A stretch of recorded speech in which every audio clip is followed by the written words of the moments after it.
நடத்தின சௌமியா அவர்களுக்கு மிக்க நன்றி. தேங்க்யூ. ப்ரோக்ராம் கொண்டு போகிறது தான் முக்கியமான விஷயம். முதல்ல எல்லாருக்கும் ஸ்நாக்ஸ் வந்துச்சா அப்படின்னு கேட்டேன். சாப்பிட்டு முடிச்சுட்டாங்க அப்புறம் நாங்கள் சாப்பிட்டு மேடம் வந்துச்சா சார் சாப்பிட்டீங்களா ஆரம்பிச்சு. நான் சாப்பிடல, அதனால 2 பேரும் சேர்ந்து சாப்பிடலாம். இல்லை, வந்திருக்கிற மீடியா நண்பர்கள் எல்லோருக்கும் என்னுடைய மனமார்ந்த நன்றி.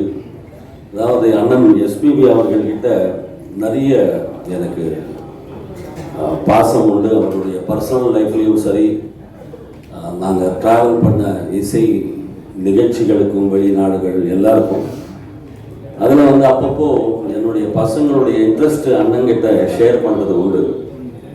இந்த மாதிரி படம் ஏதாவது பண்ணணும் அப்படின்னு சொல்லிட்டு ஒரு பையன் இன்னொரு பையன் வந்து சிங்கராக வரணும் அப்படின்னு சொல்லி ஆசைப்படுறாங்கன்னா, டேய் நம்ம ஆசைப்படுறதெல்லாம் நடந்தால் நம்ம தான் கடவுள். நமக்கு எல்லாம் என்னென்ன கொடுத்துருக்காங்களோ அதை வச்சு நம்ம பிளான் பண்ணி அவங்க ஸ்ட்ரென்த் இதில் இருக்க அதில் வந்து கொஞ்சம் முன்னுக்கு கொண்டு போகிறதுக்கு நீ முயற்சி பண்ணு. ஏன்னா வந்து அது எப்படி போகும்ன்றது ஒரு எடுத்துக்காட்ட என்னை எடுத்துக்கோ அப்படின்னு ஒரு வார்த்தை சொன்னார் ஒரு வாட்டி. அதாவது சரண் தம்பி இருக்கும்போது அவர் இன்வெஸ்ட் பண்ண படங்களுக்கு சரியான அவர் பாடி சம்பாதிச்சு அவர் அந்த செலவு பண்ணி அது வந்து வேறு ரூபத்தில் இன்ட்ரெஸ்ட் ரூபத்தில் கட்டினதெல்லாம் நான் கண்ணால் பார்த்துருக்கேன். அது எனக்கு சொல்லியிருக்காரு.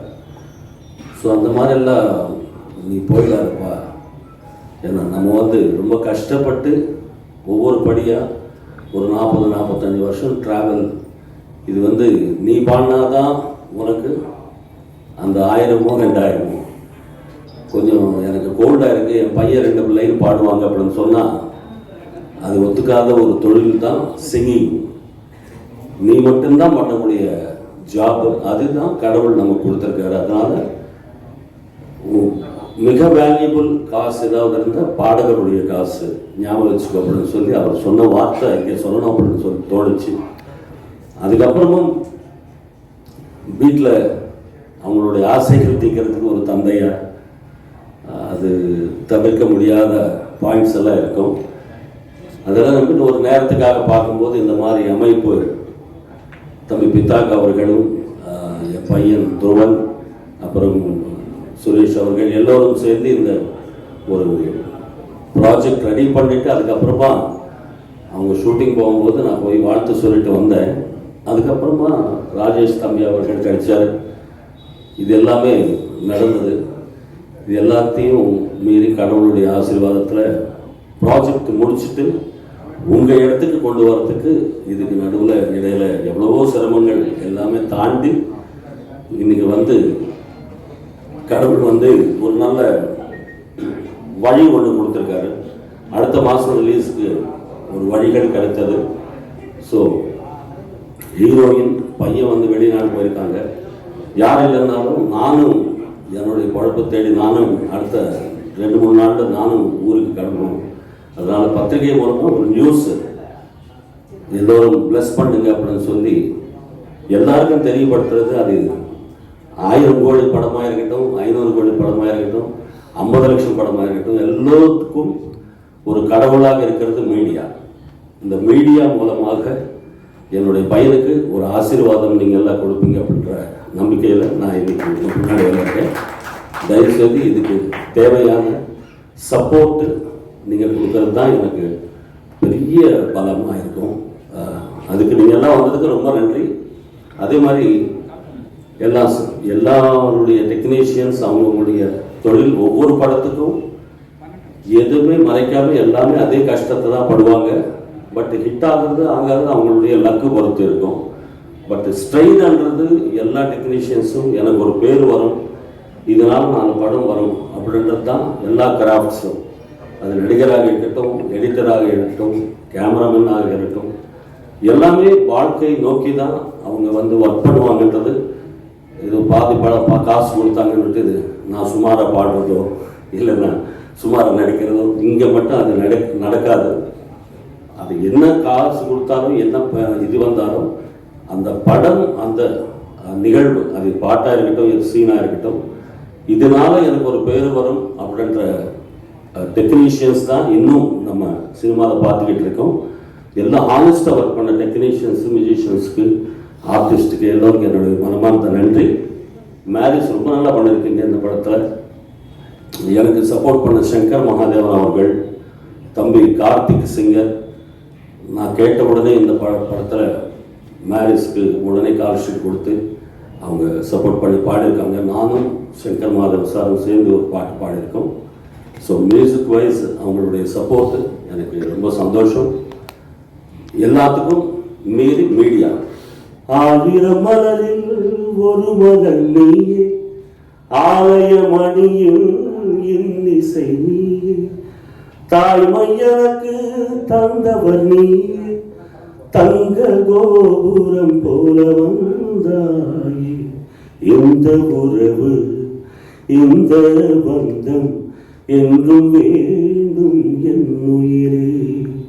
இது பாடி மீடியாவுக்கு நன்றி தெரிவித்துக் thank you so much. Love you all. Thank you madam, Savitri madam. நண்பர்கள், ஊடக நண்பர்கள் அனைவருக்கும் என்னோட மனமார்ந்த நன்றியை தெரிவித்துக் கொள்கிறேன். ஃபர்ஸ்ட் ஆஃப் ஆல், வட்டக்கணால் அப்படின்னா கொடைக்கானல்ல ஒரு பகுதி, அது ஒரு ஏரியா. ரொம்ப பல வருடங்களாக நம்ம பிரிட்டிஷ் காலத்திலிருந்து அங்கே வந்து ஒரு ட்ரக் கல்ச்சர், கைண்ட் ஆஃப் என்ன ட்ரக் மாதிரினா ஒரு காளான் மாதிரி எல்லாரும் கேள்விப்பட்டிருப்பீங்க. ஸோ அந்த காளான் மாதிரி ஒரு இதை வந்து ட்ரக், அதை வந்து ஆம்லேட்லேயும் சாப்பிடுவாங்க, எல்லாத்துலேயும் சாப்பிடுவாங்க. ஸோ அந்த மாதிரி ஒரு ட்ரக் அது. ஸோ அதை பேஸ் பண்ணி ஒரு ஸ்கிரிப்ட் வந்து டைரக்டர் சார் சொன்னார். கதை கேட்டோடனே எனக்கு ரொம்ப நல்லா இருந்துச்சு. இது என்ன, அது ஒரு 25 கோடி 30 கோடியில் எடுக்கணுமே, எப்படி அப்படின்னு கேட்டேன். இல்லை சார், நான் ஒரு பட்ஜெட் வச்சுருக்கோம், நான் ப்ரொடியூசர் சார்ஸ் எல்லாம் ஒரு பட்ஜெட் வச்சுருக்கோம், நாங்கள் அதில் பண்ணிடுவோம் அப்படின்னு. பட் என்னன்னா அந்த கதையோட ஸ்பேஸ் அப்படி எவ்வளோ வேணாலும் ஃபில் பண்ணலாம், அந்த மாதிரி ஒரு கதை. அந்த கதையில வந்து கதாநாயகனாக என்னோட சின்ன வயசுலேருந்து, எனக்கு 25 வருஷமா அவனுக்கு தெரியும், எனக்கு துருவ, என்னோட பின்னாடி வீடு அண்ணன் வந்து என்னோட குடும்பத்தில் ஒருத்தர் மனோ அண்ணன். ஸோ அவன் பண்ணுறான், ஒரு படம் பண்ணும்போது அதோட ரீச், ஃபர்ஸ்ட் மூவி எப்படி இருக்கணும் அப்படிங்கிறது, இந்த மாதிரி ஒரு கண்டென்ட் மூவியாக இருந்தால் நல்லா இருக்கும் அப்படிங்கிறத பிளான் பண்ணி அவன் ஃபர்ஸ்ட் நடிச்சு இப்போ வருது. இன்னைக்கு அவனால் வர முடியல, பட் ரொம்ப நல்லா பண்ணியிருக்கான், ரொம்ப நல்லா பர்ஃபார்ம் பண்ணியிருக்கான். டான்ஸில் சரி எல்லாம். ஆனால் அடுத்தடுத்த படங்கள் நீங்கள் தைரியமாக தயாரிக்கலாம். ஸோ என்னோட மனமார்ந்த வாழ்த்துக்கள் அவனுக்கு. இன்னொரு ப்ராடக்ட் வேறு அவர் வீட்டில் இருக்கு. ஸோ அவனையும் நீங்கள் இன்ட்ரடியூஸ் பண்ணலாம்.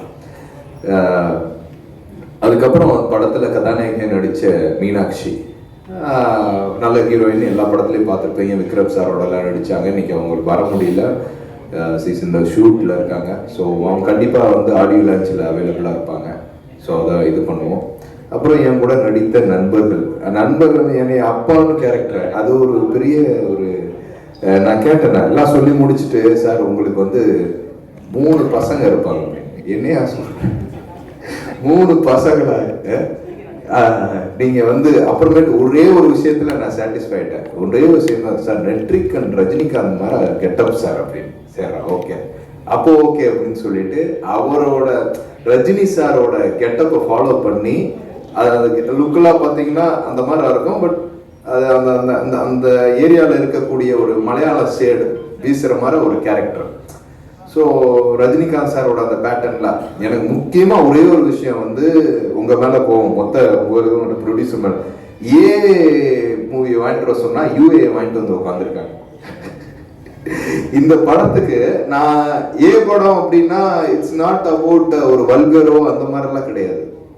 இந்த படத்துக்கு ஏன் வேணும் அப்படின்னா, இந்த கண்டென்ட் வந்து எல்லாத்துக்கும் போய் சேரணும். It's awareness movie, it's drug culture ஒரு மூவி. அது வந்து இப்போ தமிழக காவல்துறை வந்து அதை ரொம்ப அணுகுமுறையை இது பண்ணி சொசைட்டியில் வந்து ட்ரக் பெருசாக இல்லாத அளவுக்கு ஒழிச்சிருக்காங்க. ஸோ அது அவங்களுக்கு ஒரு பெரிய வாழ்த்துக்கள். ஸோ அந்த பேசஸில் வர்ற இது ஒரு மூவி. ஸோ அந்த மூவி வந்து கொடுத்தாங்கன்னா அதுக்கு ஒரு பெரிய இம்பாக்ட் கிடைக்கும் அப்படிங்கிறது தான் என்னோட விருப்பம். ஏன்னா கிட்டத்தட்ட ஒரு 2 முக்கியமான சீன்ஸ்ல ட்ரிம் ஆயிடுச்சு அப்படி சொன்னாங்க. இருந்தாலும் அதை ஓடிடியில பண்ணியிருக்காரு டைரக்டர். விடாதீங்க, எனக்கு அதுதான் கோவம். பரவாயில்லையா, ஏன் பரவாயில்ல, அதுக்கு உண்டான விஷயங்கள் வந்து மக்கள் அதை ரசிப்பாங்க அப்படின்னு சொல்லி சொன்னேன். ஸோ பரவாயில்ல, ட்ரை. அப்புறம் கேமராமேன் சொன்னாரு, விச்சு நீ மட்டும் டைமிங் வந்துட்ட, அப்போ நான் டைமிங் வந்தேனா இல்லையான்னு தெரியல. சரி பரவாயில்ல. ஸோ ஒரு கேமராமேன் வந்து ரொம்ப ஒரு சின்ன இதுதான். நம்ம டைரக்டர் சார் சொன்ன மாதிரி மத்தியானம் லஞ்சை நான் சாப்பிட்டுட்டு இருக்கும்போது தான் என்கிட்ட வந்து கொடுத்தாங்க. ஸோ நான் இவன் இருந்தான், விச்சு இருந்தான், அதுக்கப்புறம் சரத் இருந்தான், அப்புறம் இவன் துருவ் இருந்தான். அப்போ தான் வந்து கொடுத்தாங்க. ஒரு 7 பக்கம் டைலாக் கொடுத்துட்டு வந்து உடனே பண்ணு அப்படின்னு சொன்னோடனே நான் அப்படியே யோசித்தேன், என்ன அது அப்படின்னு சொல்லிட்டு. அதுக்கப்புறம் என்னன்னா, சரி ஒரு 10 நிமிஷத்தில் கிராப் பண்ணிக்கிட்டோம், மைண்டில் போட்டோம். அந்த ரூம் பார்த்தீங்கன்னா ரொம்ப சின்னது. இதில் ஒரு காவாசி தான் இருக்கும் அந்த இதுக்குள்ள. அந்த ஸ்பேஸ்க்குள்ள வந்து நான் நடிக்கணும், சிங்கிள் டேக் பண்ணணும். ஏன்னா அதில் வேற சிங்கிளாக வேணும்னு சொன்னார். அவர் சிங்கிள் ஷாட்டில் வரணும் சார், எனக்கு அதில் நான் கட் பண்ண வேணாம், எனக்கு அது பியூட்டிஃபுல்லாக இருக்கணும் சார். ஏன்னா அவ்வளோ லென்த்தி டைலாக்கு. ஏன்னா அது ஒரு பெரிய கோர்வையாக வரும். அதுக்கப்புறம் 3 பசங்களை மீட் பண்ணிட்டு அதுக்குள்ளே எல்லா நடிப்பையும். ஆனால் உண்மையிலேயே நான் நடித்த படங்கள் 36 படம் பண்ணியிருக்கேன். 36 படத்துக்கு மேலே அதிகமாக நடித்தது இந்த படத்தில் தான். எனக்கு அவ்வளோ ஸ்பேஸ் கிடச்சி, எனக்கு அந்த ஆப்பர்ச்சுனிட்டியெல்லாம் கொடுங்க சாமிகளா. ஸோ அதுக்கு உண்மையிலே நன்றி சொல்கிறேன் டைரக்டருக்கு. எனக்கு அவ்வளோ ஆப்பர்ச்சுனிட்டி இருந்துச்சு, அவ்வளோ கேஸ் ஃபில் பண்ணுறதுக்கு நடிப்பு இருந்துச்சு இந்த படத்தில். அப்போ என்னன்னா, அந்த ஸ்பேஸ்க்குள்ள கேமரா அவர் ஸ்டெடி கேம் வச்சுக்கிறாரு.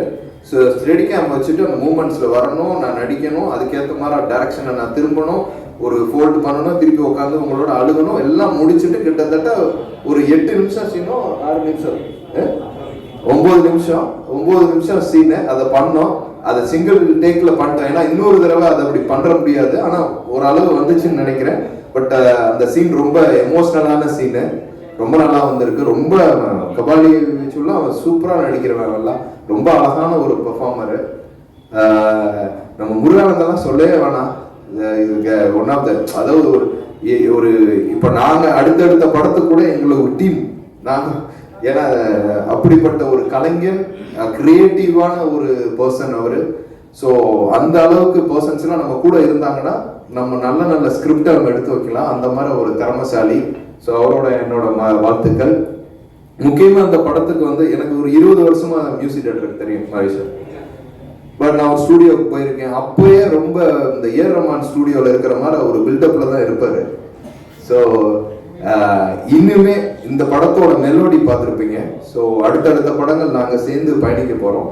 Is one of the beautiful music director. இன்னும் பெரிய இடத்துக்கு போகணும். அதுக்கு எங்களை மாதிரி நாங்களும் சேர்ந்து உங்களோட உறுதுணையாக இருப்போம் அப்படின்னு நான் சொல்லிக்கிறேன். அடுத்து என்னோட ப்ரொடியூசர்ஸ் 2 பேர். மதி, அவர் ரொம்ப நல்ல மனுஷன், இன்னைக்கு வர முடியல. ரொம்ப இந்த கதையை ஒரு கதையை வந்து தான் நடிக்கிறோம், அதில் எவ்வளோ இன்புட் போடலாம், பணத்தை போடலாம் அப்படிங்கிறது ஒரு செகண்டரி. ஆனால் இன்னொருத்தவங்க ஒரு கதை, அதில் இன்னொருத்தவங்க நடிக்கிறாங்க, அந்த கதையை மட்டுமே நம்பி ஒரு பணத்தை போடுறதுங்கிறது சாதாரண விஷயம் இல்லை. ப்ரொடியூசர் அப்படி ஒரு நம்பிக்கையில் அவரும் சரி, ராஜேஷ் சாரும் சரி, நீங்கள் 2 பேருமே வந்து ஒரு ஒரு ப்ரொடியூசராக ஒரு பெரிய சப்போர்ட் பண்ணி நம்ம டைரக்டருக்கு இருந்திருக்காங்க. அதுக்கு என்னோட மனமார்ந்த நன்றி, உங்களுக்கு வாழ்த்துக்கள். முக்கியமாக இந்த படம் அமையறதுக்கு முக்கிய காரணம் வந்து மனோஜ் சார். அதாவது தான் படம் பையன் நடிக்கிறான் அப்படிங்கிறதெல்லாம் தாண்டி ஒரு நல்ல படம் எடுக்கணும், அது அவேர்னஸ் மூவியாக போய் மக்கள்கிட்ட சேரணும் அப்படிங்கிறதுல ரொம்ப கரெக்டாக இருந்தார். ஸோ அது அப்படி ஒரு படம் தான் வட்டக்கெடால். ஸோ அந்த படம் கொடுத்ததுக்காக, அந்த அசம்பிள் பண்ணதுக்காக உங்களுக்கு ஒரு மிகப்பெரிய நன்றின்னு. அடுத்த கட்டத்துக்கு நீங்கள் எப்படி அதை கொண்டு போய் சேர்க்கணும் அப்படிங்கிற அந்த மார்க்கெட்டிங் ஸ்ட்ராட்டஜியில் உங்களுக்குலாம் வந்து சொல்லவே வேணான்னு. நீங்கள் அது மிகப்பெரிய ஒரு சக்தி. நீங்கள் போய் நின்றாலே அது எக்ஸ்போஸ் ஆகும். அது எந்த இடத்துல எந்த சேனலாக இருந்தாலும் சரி, அப்படி ஒரு திறமைசாலி. நீங்கள் போகாத நாடே கிடையாது. அப்படி ஒரு மகா சிங்கர் நீங்கள். ஸோ உங்களோடலாம் பழகிறதுக்கு நாங்கள் கொடுத்து வச்சிருக்கோம். நான் நன்றின்னு. எனக்கு வந்து நெருங்கி எஸ்பிபி சாரோட பழக முடியல. பட் நான் உங்கள் பக்கத்திலே நம்ம இத்தனை 25 வருஷமா பழகிறதுக்கு எனக்கு இந்த கொடுப்பனை கொடுத்ததுக்கு நன்றி. அதுக்கப்புறம் என்னோட டைரக்டர் மனுஷன் வந்து எனக்கு நலன் குமாரசாமி வந்து சூதுகவர்மா அந்த டைம்ல வந்து நலன் வந்து பயங்கர க்ளோஸா இருந்தாப்ல. அதுக்கப்புறம் அதே ஸ்ட்ரக்சர் அதே மாதிரி ஒரு திங்கிங் தாட்ஸோட ஒரு பர்சன் பார்க்குறேன். ஒரு நல்ல கிரியேட்டிவான ஒரு பர்சன். சார் இப்படி பண்ண பாப்லோ எஸ்கோபர் அப்படிங்கிறவன் வந்து ட்ரக்ல வேர்ல்டுலே one of the biggest drug dealer. அவன் மியூசிக் தான் முக்கால்வாசி பசங்க வச்சிருப்பாங்க. அப்படி ஒரு கதை சொல்றாரு. ஏய் என்ன இந்த கதையை வச்சுட்டு இதெல்லாம் ஹாலிவுட்ல எடுக்க வேண்டிய படம் எப்படியா கொண்டு வந்து உனக்கு கொடைக்கானல்ல வச்சு எப்படி எடுப்ப? இல்லைண்ணே நான் ஃபர்ஸ்ட் அப்படின்னு. இந்த படம் உங்களை ஒரு இடத்துக்கு கொண்டு போகும், நல்ல ஒரு கிரியேட்டருங்கிற நாலேஜ் கொண்டு போகும் டைரக்டர். ஆனா அடுத்த படம் உங்களுக்கு ஒரு மிகப்பெரிய ஒரு பிளாட்ஃபார்ம் கிடைக்கும், கண்டிப்பா கிடைக்கும். அப்படி கிடைக்கலன்னா நான் ப்ரொடியூஸ் பண்றேன், சரிங்களா? ஏன்னா அவரோட ஸ்ட்ரென்த் என்னன்னு எனக்கு தெரியும். அவரோட அதாவது ஒரு மைண்ட்ல வந்து ஃபிக்ஸ் பண்ணுவாங்க. சரி அது பண்ண முடியாது. 25-30 கோடியே ஃபர்ஸ்ட் ஓப்பனிங்ல ஒரு டைரக்டருக்கு அப்படி ஒரு ஆப்பர்ச்சுனிட்டி கிடைக்குமானா கிடைக்காது. இதுவே நல்ல படம், ஒரு 4-5 படம் 5 கோடி ரூபாய் கிட்ட பட்ஜெட் செலவு பண்ணி பண்ணியிருக்காங்க இந்த படத்தை. ஏன்னா நீங்க மேக்கிங்லேயே பார்த்துருப்பீங்க, சாங்ஸ் எல்லாமே விஷுவலாகவும் ரொம்ப நல்லா இருக்கும்.